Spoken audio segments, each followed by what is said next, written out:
This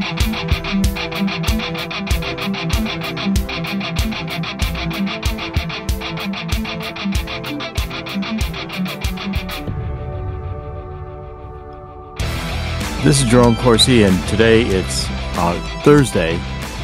It's November 30th, 2023. We're going to do a deep dive today on my new book, just out, which is The Truth About Neo-Marxism, Cultural Maoism and Anarchy, Exposing Woke Insanity in the Age of Disinformation. It's showing how the woke movement developed out of communism, and neo-communism in particular, which is, I'm going to explain how neo-communism came to be. It's really a revision of Marx's theories. Then cultural Maoism, the revolution, the cultural revolution that Mao had in China, and the tactics that they utilized. And it's very important to go back into the history of this, because the woke live in a different phenomenological reality. That means they see the world differently. They perceive that the world is entirely subjective, and therefore we have to posit the utopian values that we want to live into. So it's John Lennon, imagine a world with no God. Imagine a world with no boundaries. Wouldn't it be great? We would all love each other. We wouldn't fight. We wouldn't fight over religious wars. We wouldn't fight over nations. We could all live as one. Why don't you join us? You may say we are dreamers, but we're not the only ones. You can be part of it. It's all nonsense. It's all an imagination of a utopia, whose message is to destroy capitalism, destroy what exists, destroy what works, destroy God. We just get beyond all these things, we'll be free. That these are things that enslave us. It's like going back in political philosophy to Rousseau. We're all born free, but we are living in chains because of civilization, because of the need to work, because of capitalism, because our labor is being misappropriated by those who have the money. Okay, now the problem is that the capitalist system is free enterprise has been the most productive system human beings have ever devised. It allows for individual incentive. It allows for reward of success. It allows for production of wealth, the rise of a middle class. It's why the left hates it, because they can't be in power. They can't be the oligarch who controls everyone, who determines what you can think and what you can't think, what you can eat and what you can't eat, how you can travel or not travel. It's why the woke generation is embracing the climate change movement, because it's control, government control. You're the outcast. You need thought reform. Well, these things all come out of communism and its redefinition that occurred when the original Marxist theory failed. How did the original Marxist theory fail? Well, Marx had predicted in 1848, he was seeing that there was going to be revolutions in Europe, and these revolutions, he believed, would create a communist state. Well, they didn't. The revolutions occurred. Workers got more rights. Ultimately, in the 20th century, it built into labor unions, and there was no workers of the world uniting. So therefore, communism, starting with Gramsci, Antonio Gramsci, who was an Italian communist who was imprisoned between the two world wars, and wrote notebooks in the prisons, which are largely ramblings, but he identified that we should attack the culture of capitalism. That's the new definition. Now, we're going to focus today on a secret speech that Khrushchev gave in 1956, because in terms of when you look at communism, everybody thinks communism is being a unified one thing. It's not. There was an original definition that Marx had what this revolution would involve, and it changed over time. There's even differences between the young Marx and the older Marx. It's a complex subject. But in 1956, February 25th, 1956, Khrushchev gave a speech that demolished the reputation of his predecessor, Josef Stalin, detailing the horrors of Stalin's rule and attacking this cult of personality. Now, this also impacted Mao. Mao modeled himself on Stalin, and Mao felt personally threatened by the de-Stalinization, because if Stalin could be toppled by Khrushchev, his successor, well, then Mao could be toppled by those who followed him, and his status diminished because Mao knew he'd caused massive famine and the Great Leap Forward. Millions of people starved of starvation in his collectivization efforts. Then the Cultural Revolution, which destroyed all of the culture, the traditions, literature, philosophy. Anyone who wasn't a Red Guard youth with a little red book going around saying, you've got to be woke, you've got to be with Chairman Mao, we're gonna indoctrinate you. Then that whole generation of education, tradition, history, Confucianism, Taoism, all got erased from China. It was intentional destruction. Now, this speech that Khrushchev gave was on the 20th Congress of the Communist Party in the Soviet Union, and Khrushchev assembled a secret session in the Grand Kremlin Palace, which was the Moscow residence of the Russian czars. It was a 4-hour speech without interruption. Now, the communists are used to do this. I mean, these are marathons.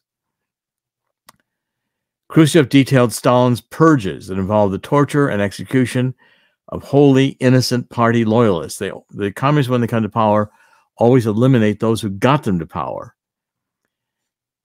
They want to consolidate the power. They don't want any rivals. If the New World Order group from the World Economic Forum, Klaus Schwab and Bill Gates took over, first thing they would do is get rid of the woke, because they don't need any more disruption. Now the disruption was only useful to destroy capitalism. Once that was accomplished, they do not want the woke turning on them. So they eliminate the woke. Stalin executed party loyalists because he was threatened by them. So Khrushchev proposed peaceful coexistence with the West. And Mao saw this as a betrayal of the principles of revolutionary communism. Instead of living with capitalism, Mao felt he wanted to destroy the United States. Parenthetically, what Khrushchev demonstrated was that Marxism, Leninism might have successfully put the communists in power. Still, by pursuing a policy to reduce Stalin's importance, Khrushchev was abandoning the leadership of a global communist revolution to protect the interests of Russia as a nation state. Khrushchev's attack on Stalin, Mao saw this as a risk to his rise of power at the head of China, another nation state, and an opportunity to launch a second revolution. What Mao did is he launched the Cultural Revolution in order to reinforce his position, whereas Khrushchev wanted to embrace a peaceful coexistence with the West. Mao concluded that this move, the Cultural Revolution, would both preserve his power as head of state in China and advance the country over Russia as the leader of the global communist revolution, that he, as a dialectically trained Marxist-Leninist, felt was inevitable. Okay, now this is I want to read one more paragraph from this decoder who did several books. He's on Mao, and he writes, in communist parlance, after the socialist transformation of the ownership of the means of production had been completed. In other words, now you have a situation where you own nothing and you're happy. A new revolution was required to stamp out once and for all the remnants of bourgeois culture, from private thoughts to private markets. Just as the transition from capitalism to socialism required a revolution, the transformation from socialism to communism demanded a revolution too. Mao called it the Cultural Revolution. By launching the Cultural Revolution, Mao caused a fundamental re-examination of the global communist revolutionary movement. Again, Decoder wrote, The Great Proletarian Culture Revolution was the second stage in the history of the international communist movement, safeguarding the dictatorship of the proletariat against revisionism. The foundation piles of the communist future were being driven in China as the Chairman Mao, guided the oppressed and downtrodden people of the world toward freedom. Right. Mao was the one who inherited, defended, and developed Marxist-Leninism into a new stage, that of Marxist-Leninism, Mao Zedong thought. Okay, so while the Cultural Revolution was aimed to raise the dialectic Marxist-Leninism to a new level, the Cultural Revolution was a disaster for China, being a nation state. And we'll cover that in a minute. But here I want to show a couple things with Khrushchev and Mao. We have a clip of this, of a news broadcast of this speech. Chris, can we play that?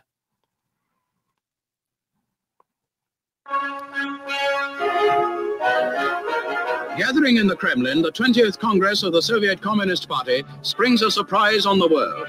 Josef Stalin, the man who ruled Russia for a quarter of a century, is publicly criticized for the first time.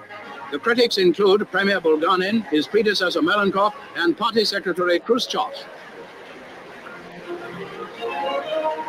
Khrushchev and his colleagues tell the delegates that for 20 years the party has suffered in all its work from one-man rule. Now, they announce, collective leadership has been restored and wider party democracy is promised.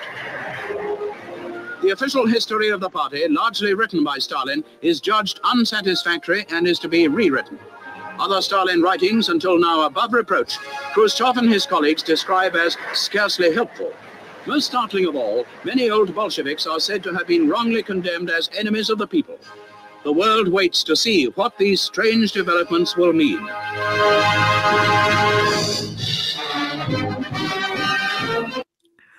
Okay, thanks, Chris. And so what it meant was that Khrushchev was determined to pursue peaceful coexistence with the Dwight Eisenhower administration, but Mao accused Khrushchev of abandoning the goal of achieving worldwide communism, claiming that China now had taken the lead in the Marxist-Leninist ambition to produce communist revolutions aimed at destroying capitalism in all countries around the globe, including the United States. So in 1997, this Roderick McFarquhar and Leroy B. Williams, who was a research professor of history, political science at Harvard, they published together The Origins of the Cultural Revolution. And in that book, they observed that the 1956 Hungarian Revolution, which Khrushchev's secret speech triggered, prompted Mao to challenge whether Khrushchev was competent to act as to set the ideological guidelines for the world communist movement. And that book wrote that book on the origins of the Cultural Revolution by two Harvard professors. By 1960, Beijing and Moscow were engaged in a bitter polemic over the range of national and international issues, and Khrushchev abruptly withdrew thousands of Soviet technical assistance personnel from China. During the early 1960s, as relationships worsened, Mao pondered how to avert a similar betrayal of the revolution in China. Mao ramped up China's involvement in world revolutionary struggles of international communism, filling the vacuum created by Khrushchev's thaw in relations with the United States.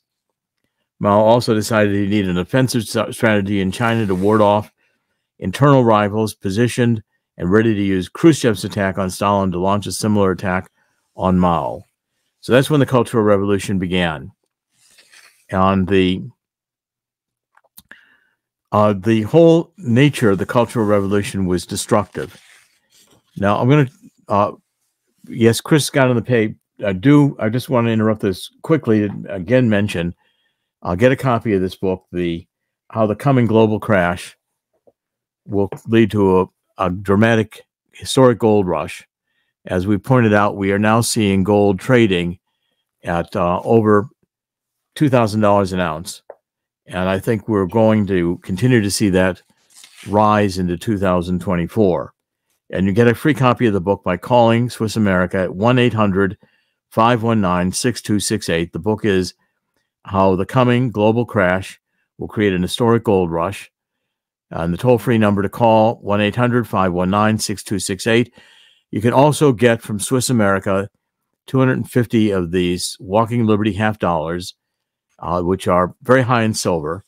It's a one-time offer for new customers, introductory offer. You can buy up to 250 of these coins at virtually what they're worth in silver. It's a loss leader for Swiss America. But I'm encouraging you to put some of your resources, especially your retirement resources, into gold, because I see for coming in 2024 is going to be a very rocky year economically, and the stock market could be down significantly. Again, the Biden administration will try to hold things even keel and win the election, postpone the economic downturn until 2025, but I'm not sure they're going to be able to pull that magic act off. We've got too much debt in the world, and the mortgage market is right now stagnant and crashing, and the commercial real estate market's going to follow. We have too much debt in the world, and debt always leads to an economic correction. This could be extremely severe. Okay, now let's resume this. What the truth is that Lenin, Stalin, and Mao, the revolution was followed by a reign of terror, both in Russia and in China. So, like Stalin, and I'm reading and going through one of the major important sections of this book about the truth about neo-Marxism, cultural Maoism, and anarchy. The point of the book is to expose woke insanity in this age of disinformation. It's not necessarily an easy book to read. I go through the political philosophy and the phenomenology, the philosophy that led to the Hegelian dialectic, which is the key motivating drive of this neo-Marxist left. You have to understand the Hegelian dialectic, the need to destroy in order to create the utopia, which is felt to be an historical inevitability. It's very mystical thinking, but if you do not grapple with this, you're not going to understand how the woke are living in a schizophrenic world, which they expect everyone to respect their bizarre gender definitions. They don't want to see male, female. They don't want dichotomies. They don't want good and bad. They want all kinds of shades of gray. And we're not going to beat it unless we know how to expose that what results from this thinking is like malware of the brain, because the end result is anarchy. It is complete disaster. So the climate change movement is the disaster engine of the woke generation. And what they want you to do is eat bugs, not fly airplanes, end nitrogen fertilizers, kill billions of people. That's okay with them. People are useless to them anyway. There's no God. There's no family.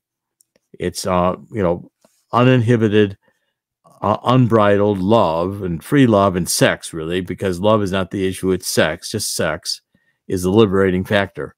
Marcuse, in his book Eros and Civilization in the 1960s, Frankfurt School established that principle. That's where communism ends up. Now, Khrushchev's speech even disturbed William Foster. Foster was a communist in the United States who would write the Soviet states of America.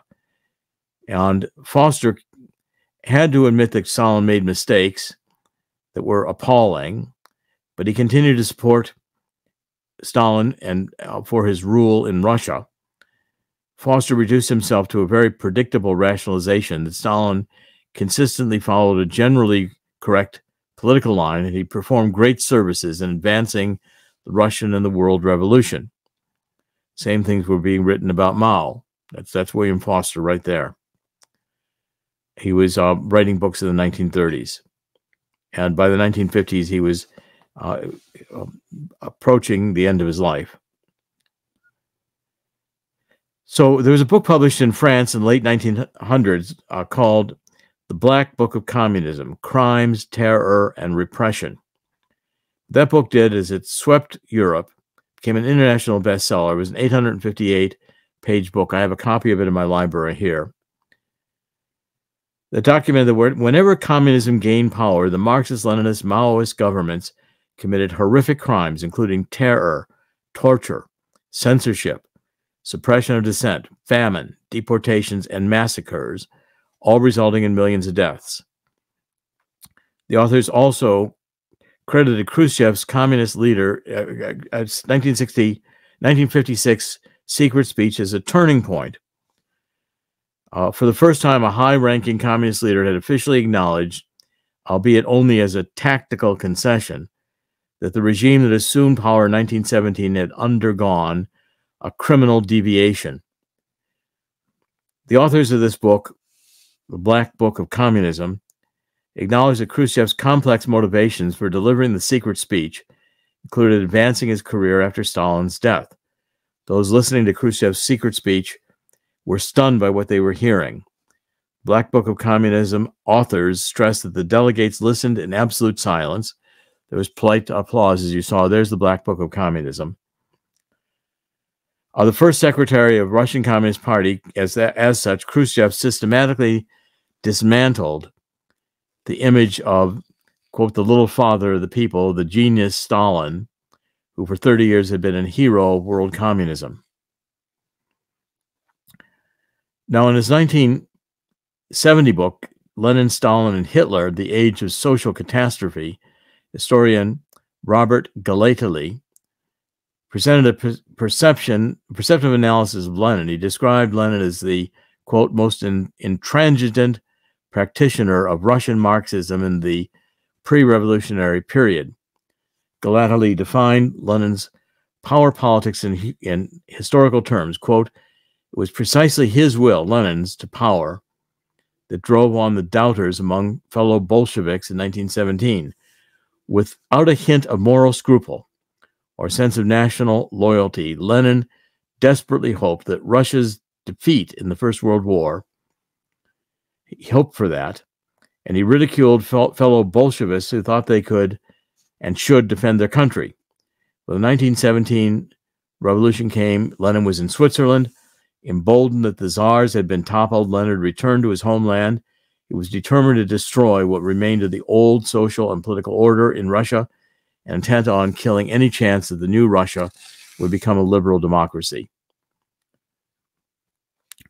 Lenin, within days of the October Revolution in 1917 in Russia, Lenin insisted that civil rights had to be curtailed. He had little sympathy for the common people. He felt that if left to their own devices, the peasant farmers and the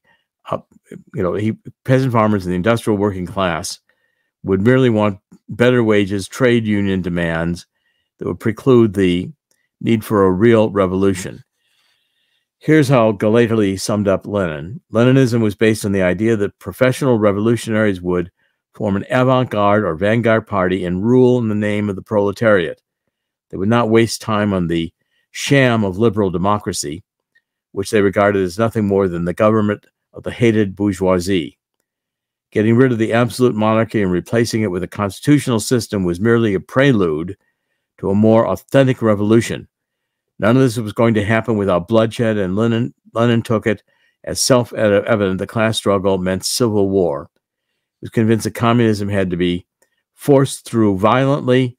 His followers were elitist to the core, and assured of their own superiority, they took it upon themselves to create a new world order from top to bottom. Again, this is central to understanding what communism is. It is at heart an oligarchy, a small group of people. They destroy their rivals. It's internally extremely difficult because it's whoever's the leader, whether it's Stalin or Khrushchev, they're always worried about being deposed or killed. But Stalin was Lenin's logical error. Stalin justified every zigzag in policy, every turn of the screws, this is Galately again, every dose of terror by tracing it to some statement or other that Lenin had made. He took exception, so Galately understood that the truth that was open when the Soviet archives were open was that Lenin was the most extreme of the radicals, the leader who pressed for terror as much as, or probably more than any.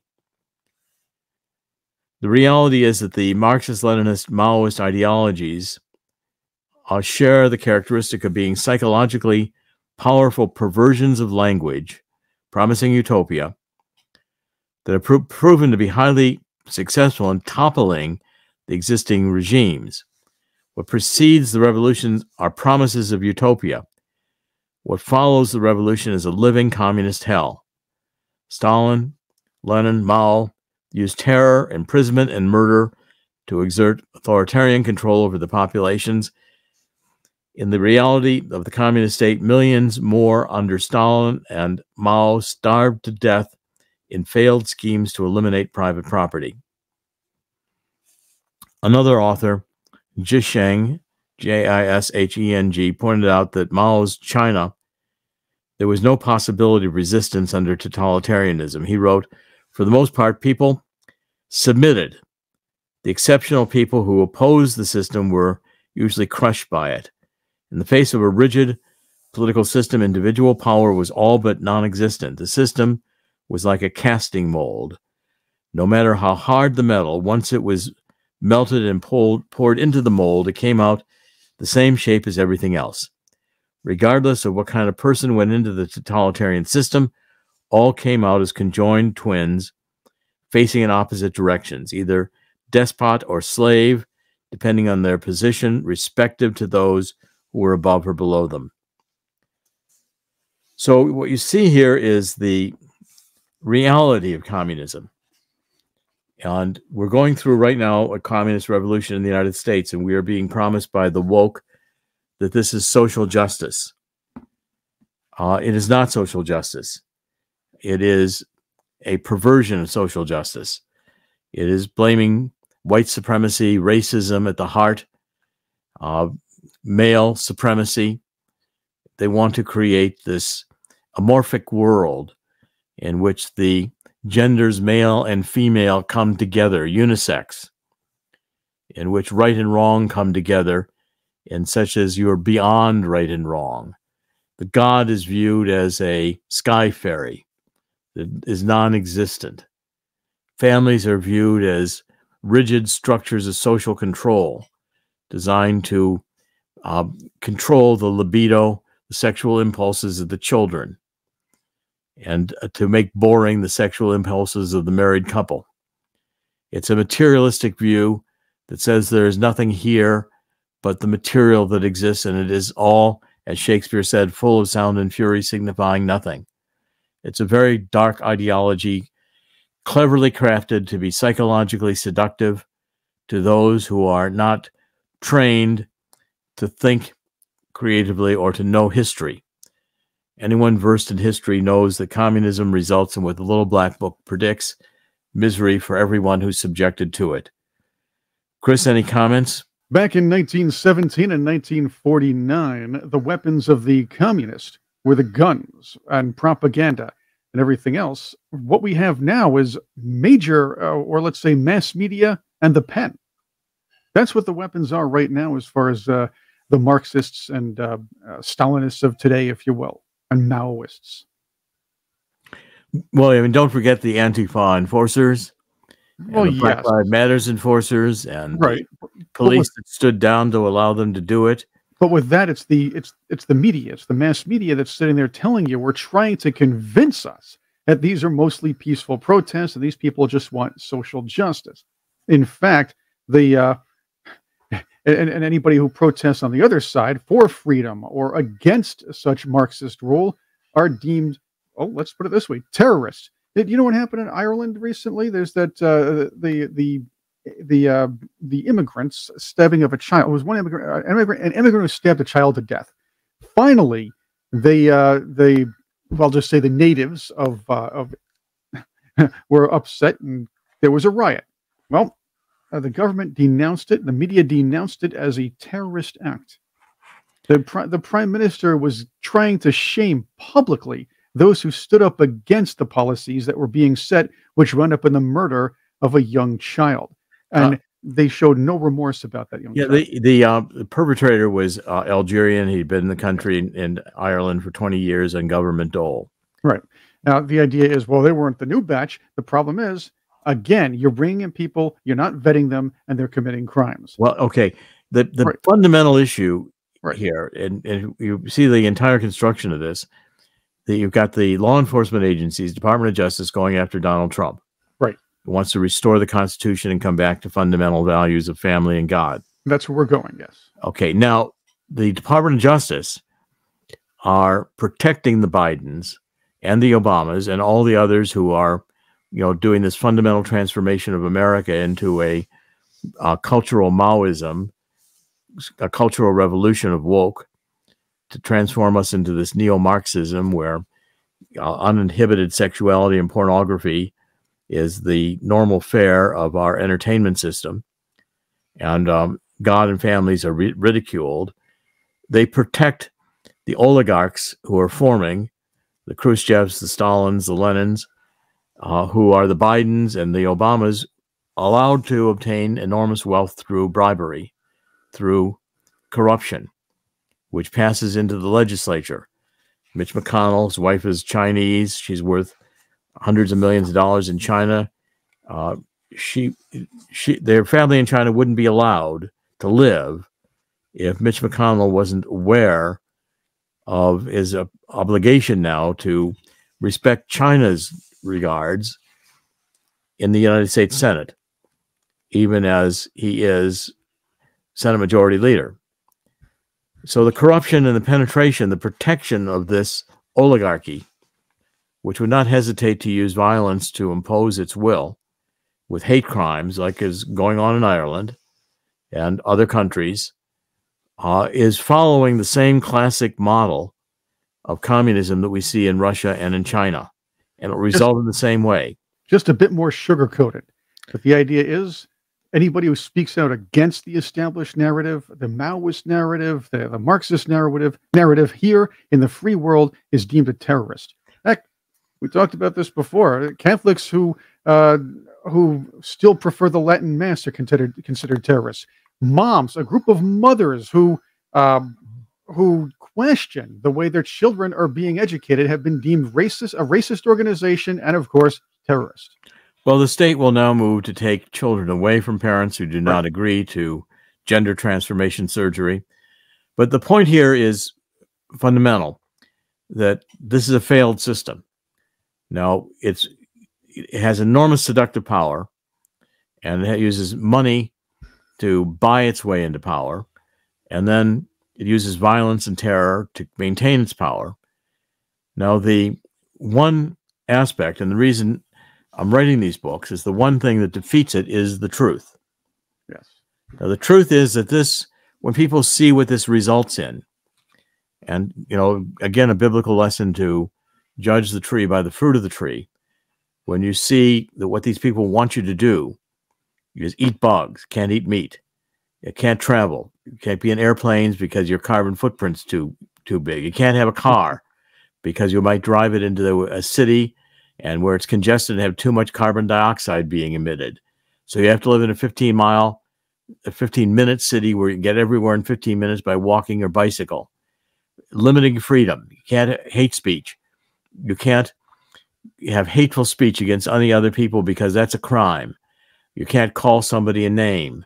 You can't hurt somebody's feelings because they may be insane schizophrenically and think that their sexuality is that of a dead 3 centuries old chicken. And you've got to respect that because that's who their gender identity is, regardless that it's insanity. So this insanity has to be judged. People have to say, wait a minute, we're not going there. We're not doing another lockdown. We're not going to be forced into another pandemic. We're not going to be taking the government's lies at face value any longer. And we're not going to be told stories that Lee Harvey Oswald killed Jack Kennedy. I'll be on that theme starting in the beginning of the year, maybe around December when the book is out.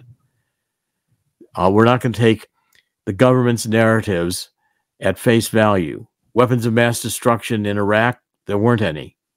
We never found one. The government will lie, and it will lie to cover up its lies, and then it will forbid any criticism of its lies.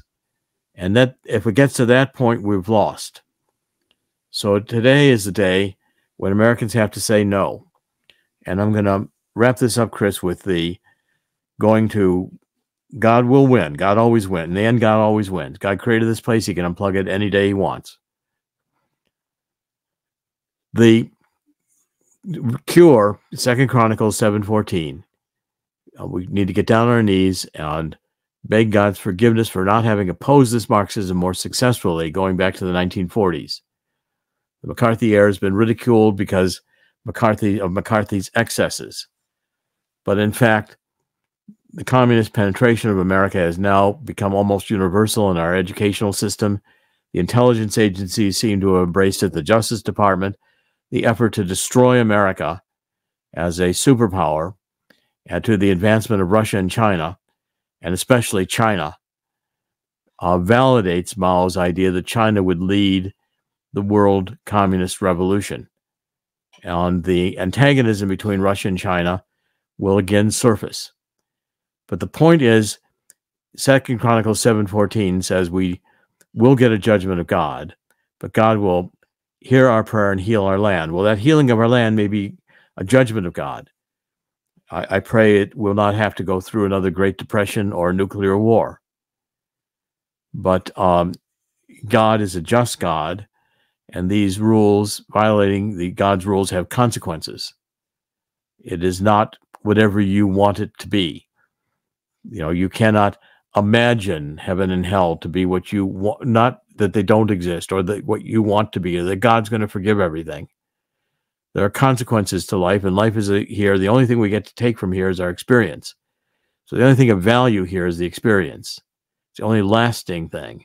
It's not transhumanism. It's not merging yourself with machines and supercomputers wired into your brain, or perpetual life extinction like Bill Gates and the others dream of for a small oligarchy.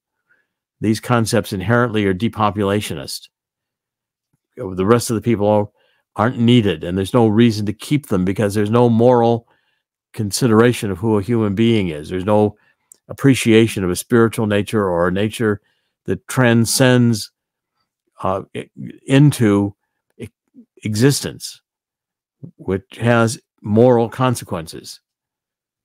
So if we don't understand these concepts, they're not taught from the time children are born, we produce a race that is extremely destructive, and we're on that path right now. I still believe that we will get a judgment of God, but I think there'll be a reprieve. God will heal our land with that judgment. I do not believe God created human beings to fail. But it's going to take us understanding the mistakes made and our responsibility in those mistakes made to rectify the situation. In the end, God will win, and it would be incumbent upon each of us to be judged by the extent to which we were with God through this battle of principalities. It's Dr. Jerome Corsi. Today is Thursday. It's November 30th, 2023. This is thetruthcentral.com. We're broadcasting on a lot of different channels. Take a look at the upper right-hand corner of the website, thetruthcentral.com. We're on iHeart. We're on Apple Podcasts. We're on Rumble, BitChute, many, many different platforms. And we're posting new articles every day. Take a look at our sponsors, especially this My Vital C, Carbon 60. I've been taking Carbon 60 for 4 years now, I guess going on to 5. And I can tell you from personal experience that it has longevity principles. I'm 77 years old. I don't plan to retire, probably be more active than ever. These products work. They're supplements. They don't require prescriptions. I encourage you to give them a try. There's also products for your cats and dogs. And you see how your cats and dogs react to them, which I've seen to be very favorable.